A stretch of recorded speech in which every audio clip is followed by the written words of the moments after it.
In this fireside chat with Ajoy Chawla, the CEO of Jewelry Division, Titan, we will discuss how even as retailers continue to navigate to volatile environment, the company is leveraging its iconic heritage while proactively translating its founder's vision for a constantly evolving world. From building a resilient supply chain to making investment in the areas like digital and personalization, as well as scaling innovation for the new economy. Let's put our hands together to welcome Mr. Ajoy Chawla and Ms. Ritu Maria onto the dais, please. Come on, everybody, let's hear for them. Here we have the fireside chat.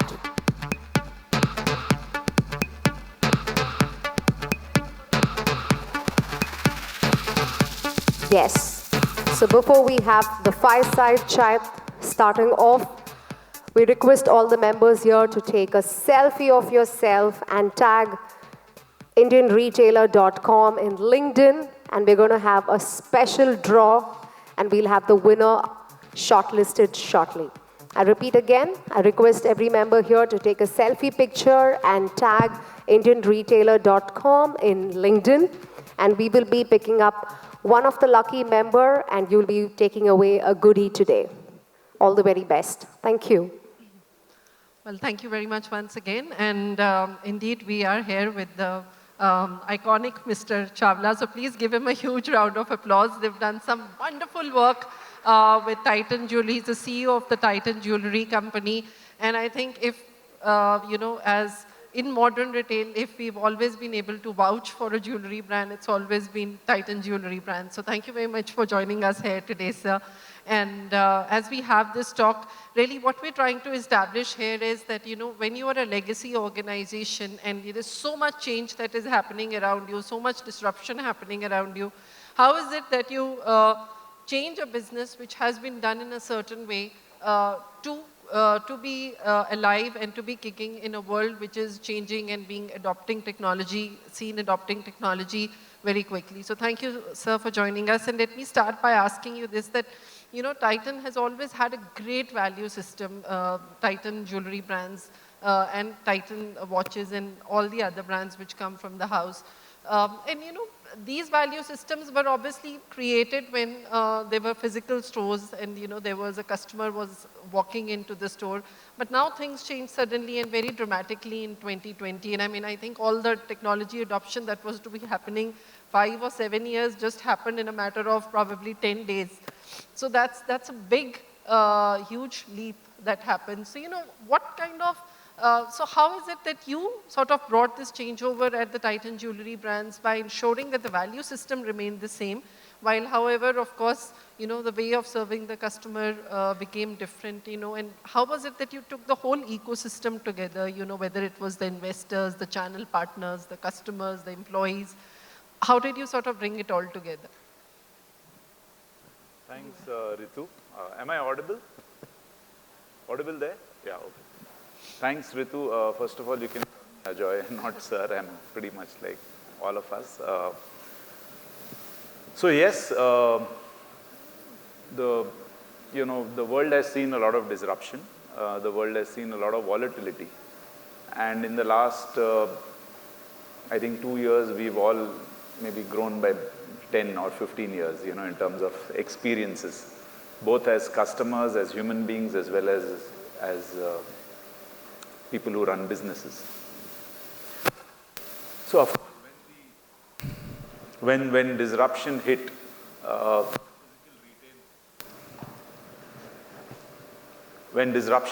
physical retail was significantly impacted. Everything was shut down. In fact, even e-commerce was, at least in wave 1.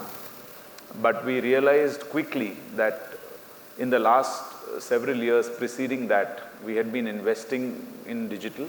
We'd been investing in online, we'd been investing in analytics, we'd been investing in CRM platforms, both the back end as well as the front end. So a lot of work had gone preceding those years.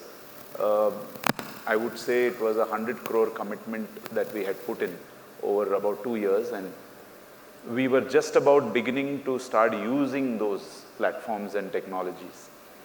But as COVID struck, it was a natural catalyst. And what could happen, what would have taken maybe a decade, has happened in a few months. Customers adapted. I think adaptation of customers was the big trigger.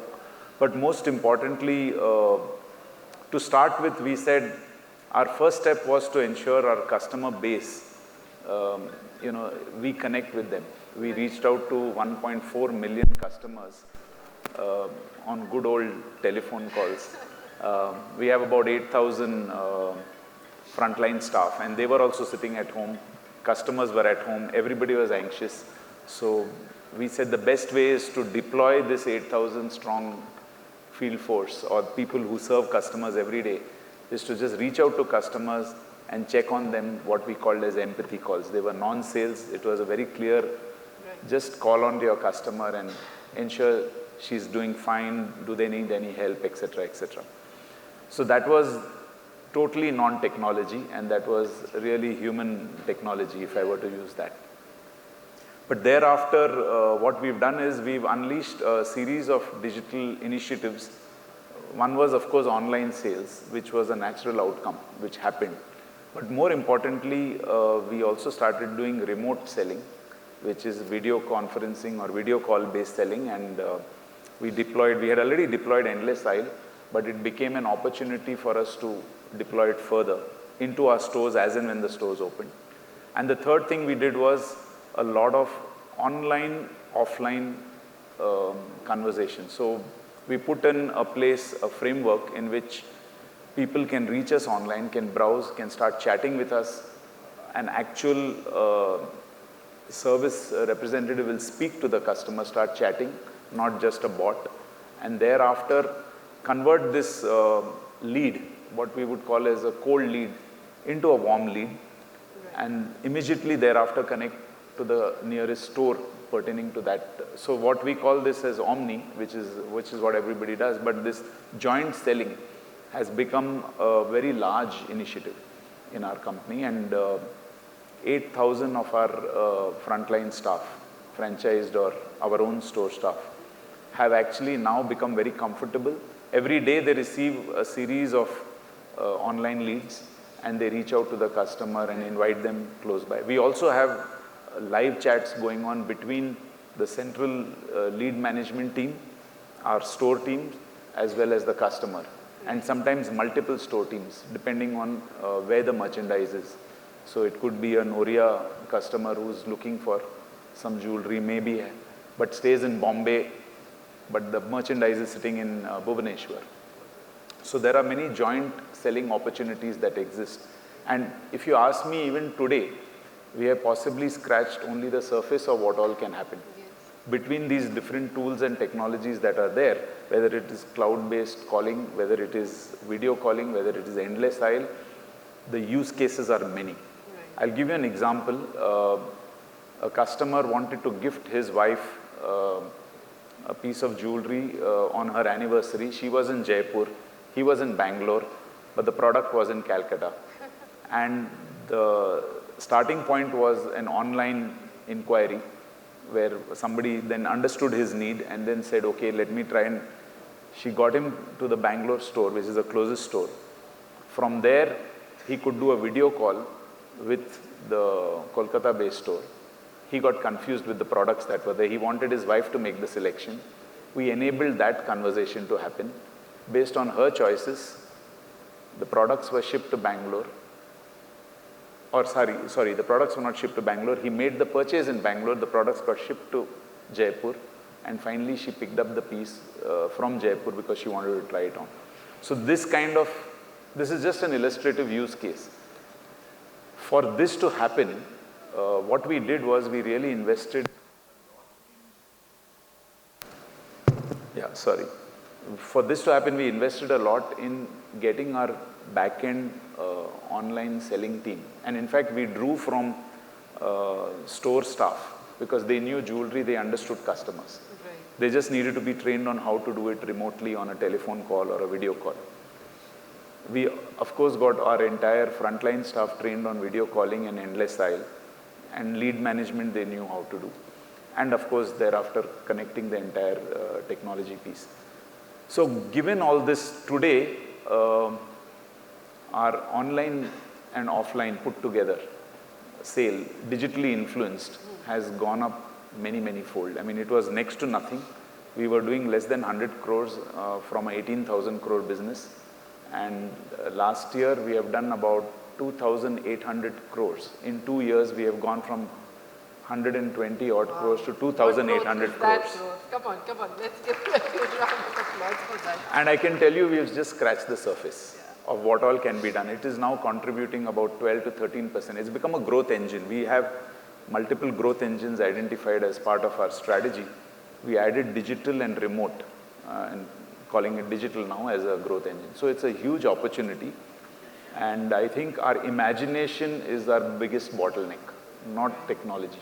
Correct. No, I agree with you, and I think the fact that you were able to, I mean, the case study that you gave, and that you were able to sort of execute it with all the three parties involved, that says so much about what kind of levels are you looking to achieve in the times to come. So from a customer loyalty standpoint, and I mean you have a huge, massive customer base. Now, what kind of conversations are you having with them in a different stream, on a digital stream? Are they talking back to you? Obviously, when it was about only stores, there were conversations in the store. But now, of course, it's possible to have conversations even when the customer is not in the store. So what kind of structurally, how are you designing the whole thing? As you said, you just scratched the surface and you want to sort of see things becoming more open, and you're able to do a lot more with your customer than what you've done previously, and not out of, I would say, a pandemic infused, but rather really in terms of helping the customer, because your customer could be in the US and you could service that customer there too. You're right. In fact, online and digital influence is a big piece. So a lot of the marketing has moved digitally, not just social media, but beyond social media as well. We have also leveraging both WhatsApp and Google in a big way. Conversations are happening.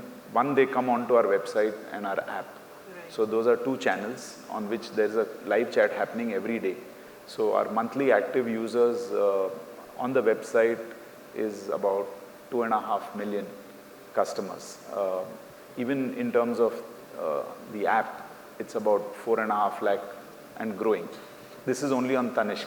Carrot Lane has a separate app and a separate user base, so it's almost as big, at least in terms of the app usage, monthly active users. So there is a large number of people who are anyway in touch with us through our own digital assets. And I'm not including in this Facebook and the other social media where a lot of commenting and conversations keep going on. So that of course runs into millions, I mean Instagram, etc. So that's a lot of separate conversations happening on a particular product or a collection or about a store or about some policy or some conversation that they want to have.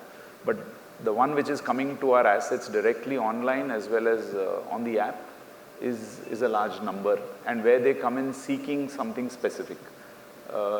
They come to browse and then they seek something specific. The third level at which we are having conversations is directly at the store. I think that cannot go away, because every day, hundreds of walk-ins into a store, or 50s or 60s, 70 walk-ins in a store, or maybe even more in certain bigger stores spread across 400 stores, is a large number. And so that is very clearly a foundational bedrock on which everything is working, because the relationship gets formed in the store. Right. Online or even a telephone call or a WhatsApp, it is finally just a... Okay, some music has started coming. There was some music out at the back. So some of those interactions are more transactional. Now, once a relationship is formed between a store staff member and a customer through a physical store visit, or maybe through, centrally it could happen through a live chat where there's been a telecon and there has been a video call. So there needs to be some kind of a physical interaction, even if it is remote. Thereafter, the RSO or the store staff member will be in touch with this customer. So each of our store staff will probably have about 70 to 100 customers on her personal WhatsApp interaction. So a new collection comes, she'll say, ma'am, I know you like these kind of products. This has come, should I reserve it for you? Yeah. Or the customer will reach out and say, I'm looking for something like this. She might pick a picture from Insta, she might pick up a picture from some brand or some international brand she's seen. Do you guys have something like this? Or can I have a custom made product? Or can you tell me when is your next offer coming up because I want to buy something for my birthday or anniversary? So the opportunities to engage are many, but invariably it is the customer is seeking a product for a particular need. Right. Whether it's a wedding, whether it's a birthday, anniversary, or just, she wants to change some old locker jewelry that is lying there. Or she wants to save up for something for her daughter 1 year later or 2 years later she's going to. So these are the conversations typically happening, and they are happening all the time. Yeah. So I don't think I can identify any one platform, but multiple platforms wherever the customer is comfortable with. Now for our Zoya customers, for example, they are very comfortable with people even going home because they don't want to step out, especially during unsafe times. They didn't want to step out. So they said, you can come home. So we used to take the store home. We used to literally shortlist whatever they wanted, and we used to visit and do try at home. Carrot Lane, another brand that we have a stake in, it's our brand. So Carrot Lane has done a try at home elaborate work in top cities, and there's a separate team which is reaching out to them. So in spite of being online, there is a need for the customer to finally experience the product. A lot of people buy directly, but in Tanishq's case, about 90% of all online conversations are finally converted offline. 90% of the sale that's happening, what I told you, digital, is happening finally inside the store, maybe out of a shortlisted set of products. Only about 10% is happening purely online. In Carrot Lane, I would say it's about 30% or 25 to 30% is mostly online. The rest of it is omni. It is happening inside the store. So I think that is a category truth in this particular case. It may not be true for groceries, or it may not be true for watches, where it's a totally different category. So the platforms are many. I think what is underlying is how deep a relationship we can build with that customer. And I think relationship building is invariably always personal. It is one-to-one, it is physical. It cannot be purely on an email or a chat. I agree. And how do you see your stores changing in times to come? I mean, obviously because now so much conversations are happening outside the store. So, do you see a different role for them in, let's say, 5 years down the line? And what could that possibly be? So firstly, I think because of our category, as I said, 90% of the final conversation happens inside the store. So I don't see the stores becoming irrelevant. In fact, we are expanding a lot. We have expanded, we have added 37 stores last year. And that's pretty much what we were doing earlier. And our plan this year also is to expand to 40 more stores. Actually, the limitation is not in the opportunity, it's our ability to execute. Maybe we could open 70 stores if we could. So that's the limitation. Our outlook, our long-term outlook, not long-term, I would say the next 3-year outlook is that we will probably add up in Tanishq alone close to 100 stores. And in Mia, maybe we'll add about 50 to 75 stores. In Carrot Lane, we may add similar number of stores. So the opportunity, because India is huge, Middle India is huge. We have only reached 220 towns. There are at least 300 towns which are relevant for us at this point. And I'm sure in 3 years' time, that might become 400. Middle India is 400 towns as earlier defined. Maybe it's gone up now. So the opportunity is huge. Even in existing markets, let's say a Bangalore, or Bombay, or Delhi, or Chennai, big cities, or even smaller cities like Pune. Not Pune is big. Let's say even if I go to Lucknow, I go to Jaipur, I go to Vijayawada, I go to Hyderabad, the opportunities to add stores in newer catchments is very high. So I just want to first address that piece, saying that the physical opportunity for a category like ours is huge. Right. Having said that, what is the store of the future is your question. Right. If I think of it 3 years to 5 years, I don't know, 5 years is too long in today's day and age. Everything is within a year or within the next 2 years. Long term is, I've heard many startups see long term as 15 months, and short term is like, could you do it tomorrow? But I think the store of the future, I don't know, Amazon has tried this, and many other, technology companies have done this. I am not very sure whether the store of the future will require more people to serve customers in the store or less people. I think the number of people will still be there. What we are seeing right now is when people come to store today, they have already done a lot of browsing, they have done a lot of checking out of what they want. They've explored. They come with very specific requirements. Of course, not all customers, those who are digitally savvy. So I assume if 60-70% of the customers who will be coming in 3 years from now will be digitally very, very savvy. They would have done some research. They would have shortlisted maybe some products. Maybe they have already done a live chat. It is happening. Let's say in Carrot Lane, a large number of customers are digitally influenced. 85% are digitally influenced, or almost 90%. So they come in with something specific in mind. They come in for looking on some differentiation. What they want inside the store is either convenience, you give it to me quick, I can complete my purchase and move out, or like this, do you have other stuff? And sometimes when they see a lot more product, they spend more time in the store, they actually get tempted with saying, okay, this is even more interesting. Yeah. And sometimes they even pick up multiple pieces.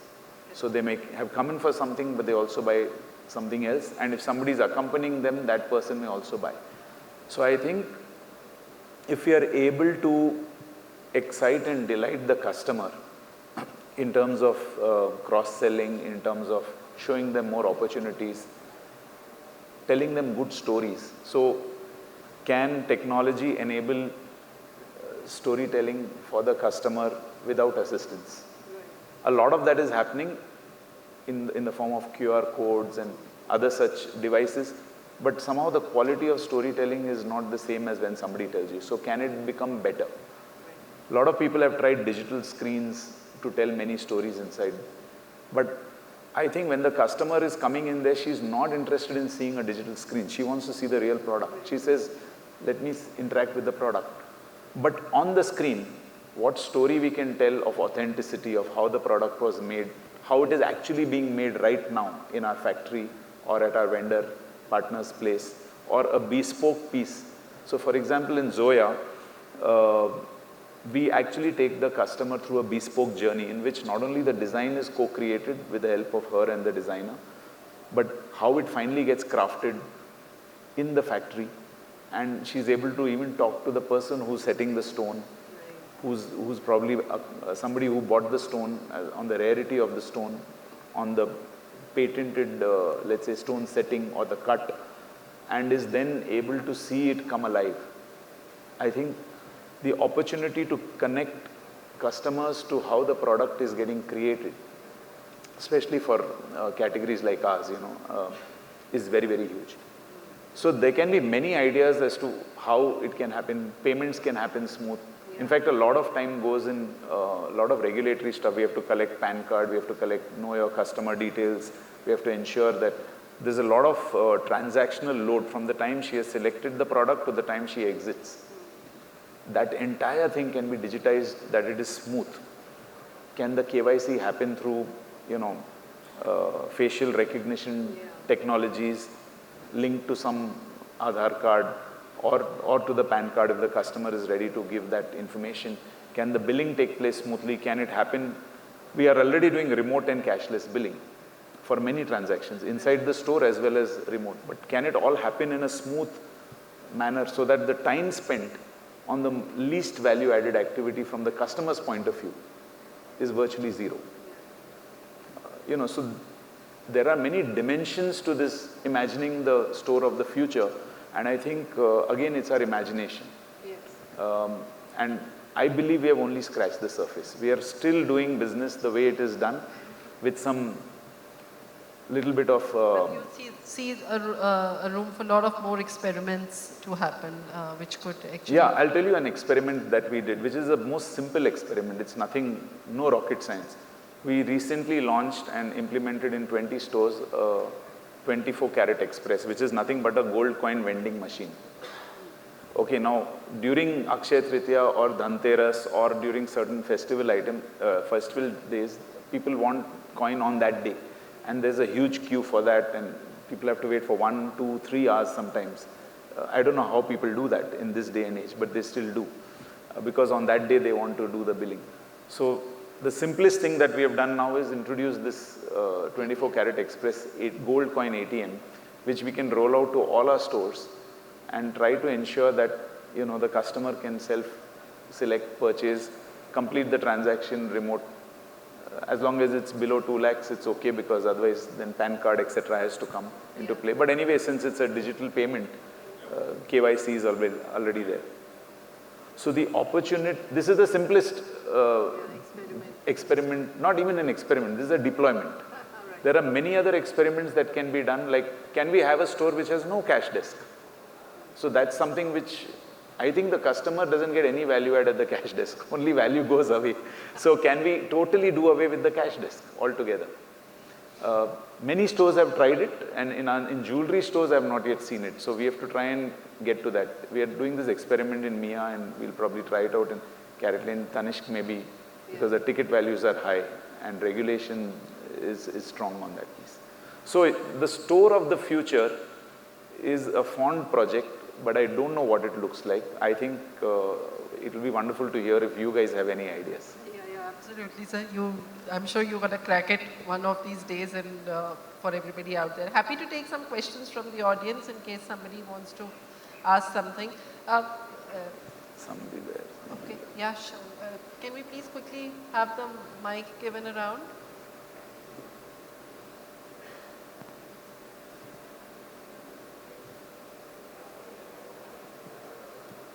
Hello, can you hear me? Yeah. Hi, sir. Thank you so much for sharing those wonderful insights. So my question is about, you've spoken about so many brands that fall under Titan. So do you have like loyalty across all the brands which could be redeemed? Like, Yes. Yeah, we have an Encircle program, Okay. which is across all divisions, between watches, jewelry, eyewear, all brands that can be, it's fungible. Lovely. So even in terms of your customer experience, automation and all that is across all brands. So basically my thought was like, if someone's shopping like at Tanishq, if the same customer wants to go to some other brand of yours, still will those suggestions and everything be integrated across? Is there anything like that? Yeah, so we have about close to 20 million customers on our customer base, of which Tanishq is only about 4 to 5 million. Large number is watches because it's older, and many of the newer brands also have. So yeah, one is the loyalty program is fungible, but more importantly, we run a digital analytics engine at the back end, and we do a lot of cross selling. So and internally we run it as a program called Sabka Dam, which is at the front line as well, where there is a lot of referrals, and this engine has been running well, and it became particularly strong in the last 1.5 years when, let's say, walk-ins were limited for many of our other brands. So yes, it is a very powerful program, and it is giving us very rich, let's say, benefits out. In each brand has a CRM team which connects with so they know whom they want, what they want to market, or whom they want to reach out to. There's a central CRM team which administers this entire piece so that the customer doesn't get bombarded with multiple things at the same time. So each brand, along with the central CRM team, with the analytics engine at the base, actually, and it becomes a building block for us. So every month, as we are building our sales plan, or every quarter, each store and each market has a building block on cross-channel, new to the brand, birthday anniversary celebration, because that's part of the analytics piece. In our case also Golden Harvest, which is the monthly program where people are saving up and then eventually they redeem it. So there's a whole building block exercise that gets done. And then we also go after dormant customers, saying how much dormancy win back should be there. So all of this is running on a operating rhythm based on analytics engine. Thank you so much. So that's pretty interesting. Yeah. Yeah. Hi, good morning, sir. Good morning. I want to ask you, how is Titan breaking this? Like my mother and my sister, they are quite hesitant to go to a branded jewelry store. They prefer to go to a local jewelry store because I come from a tier 2 city. So how is Titan breaking this barrier of entering into smaller cities and towns where people prefer to buy jewelry from the nearby or the trustworthy family jeweler? Thank you. That's been our journey. We have reached after 30 years, 25 years, we have reached to 6% market share of a 4 lakh crore market. So it's a slow and steady journey. It doesn't happen overnight. In terms of stores and towns, we are present in about 220 towns, and I said we can hit 300 towns. It's only our bandwidth to manage execution in the right quality and time. Even in existing towns and existing markets where we are already present, it is not that we have a huge market share. In some markets, we are as low as 2%. In some markets, we are as high as 10%. But that's the range. In order to target the customer who is still very comfortable, though we are seeing a lot of traction in new customers. Our new customer growth is leading the total customer growth. And the new customer growth is largely coming from family-run jewelers. When we ask customers why they are coming into Tanishq, they say because they prefer a trusted player, they prefer clean and transparent practices. Purity was an old paradigm, but including the kind of diamonds that they get, the kind of what holds them back if we don't have the right merchandise, which is appropriate for that community, sub-community, for that ritual, for that festive period. So our ability to serve every community in depth is the constraint. With endless aisle now coming in, I think our ability to do that goes up, because otherwise the inventory would bubble up beyond manageable levels. So that's the one big piece. The other big piece is they feel that the making charges are high or the price is high. There it's a constant state of let's say education and engagement in terms of our practices. When you exchange the gold, at what price you will buy, what price you will sell, what is the purity, what is the design, what is the finish, what is the quality. And most importantly, 20 years later, when you want to exchange this jewelry, will we be there or will the local jeweler be there to serve you fully? So that's a long journey. And I think, therefore, the headroom is huge. You're right. We have still, a long way to go. Can we get to a 10-15% market share in this very fragmented market? Sure. It may take us some time, but we are still only at 6%, and therefore the runway is very, very good. Hello.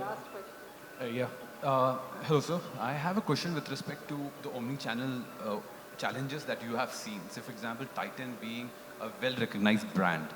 Now, if there is a small retailer, SMB or really small retailer or a mid-sized one, they want to get into omni-channel space, and you're certain that they'll have similar set of challenges that they will face. What will be your advice so that they are able to, handle, become a better partner or become a better retailer in omni-channel space specific? They're already having a physical store, but now they want to enter into omni-channel route to experience or engage better with customer or sell better online, things like that.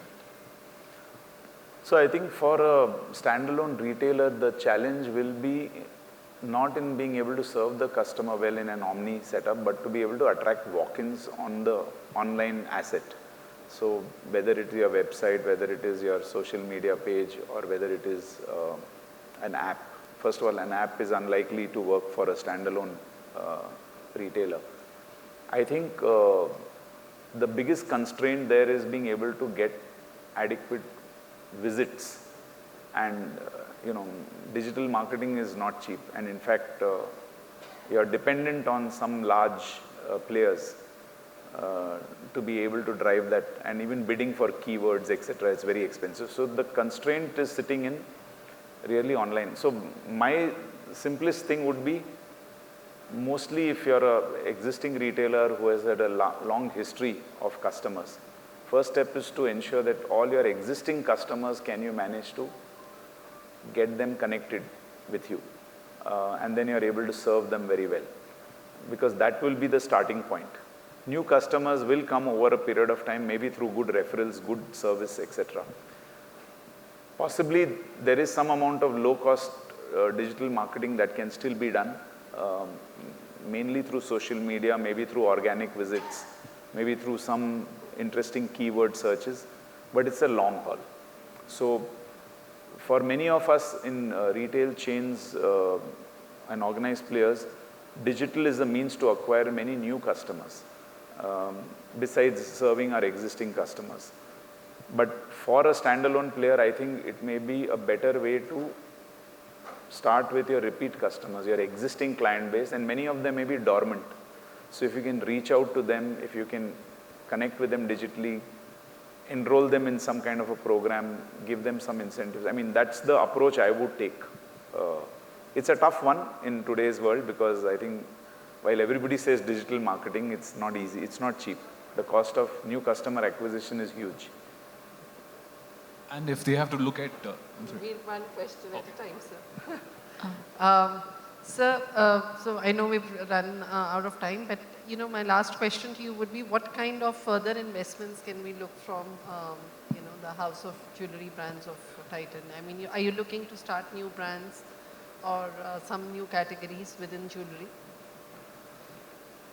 So the investments that we are looking at, largely, we will continue to invest in digital. There's a lot of work to be done there, especially in terms of improving the customer experience online and seamlessly connecting it offline. So this, I think we still, while I said we get 2.5 million visitors on our website and about 4.5 lakh monthly active users on the app, the conversion is as low as 0.2%. So the opportunity to give a very smooth, seamless, exciting customer experience onto the digital platform, and then connecting it with the offline platform, that is our store network, is huge. So that's one area which we will want to continuously invest in. The second area is in terms of sheer capability, not just the platform. I think a lot of capability comes in the form of people, and who are able to imagine things differently. And therefore talent and people, both in the conventional side of the business as well as in the newer age side of the business, is very, very important. And we will invest in people and new capability building. The third area which we are investing big, because we have got very large scale aspirations, which is completely in the area of brick and mortar, which is capacity. Capacity of the stores, we are expanding each of our existing stores to become bigger, because there is ultimately a physical bottleneck there. Capacity of our factories, and new capabilities in terms of creating all the products that we can, whether it is high value studded or polki jewelry or whatever.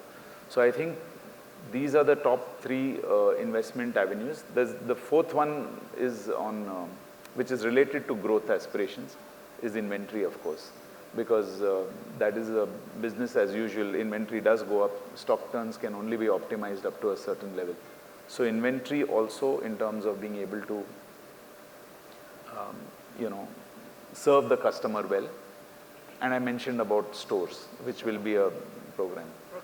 On digital, I think the investment in technology is probably not as important as understanding the customer journey and trying to simplify life for the customer online. I think, and therefore capability becomes a bigger investment than just platforms. Platforms can be enablers, yes. But I would say, people talk about metaverse, people talk about augmented reality, people talk about immersive technologies, very exciting. But there is still so much to be done in this 0.2% conversion. The benchmark in the industry is 0.6, 0.75%. So imagine, you know, that itself is a huge journey for us. Carrot Lane is at, I think, 0.45 or 0.5%, looking at getting to 0.75. Yeah, but you're right. I think for any brand to adopt newer capabilities in metaverse or let's say AR, VR, you know, the conversions itself have to rise to give that kind of confidence to a brand to be able to, you know, go through and take that trajectory. So thank you very much, Mr. Chawla. It's been wonderful talking to you, and please a huge round of applause for Mr. Chawla. Thank you so much, sir. Thanks. Check. Thank you so much. Now I request Ritu Maria to present a token of love.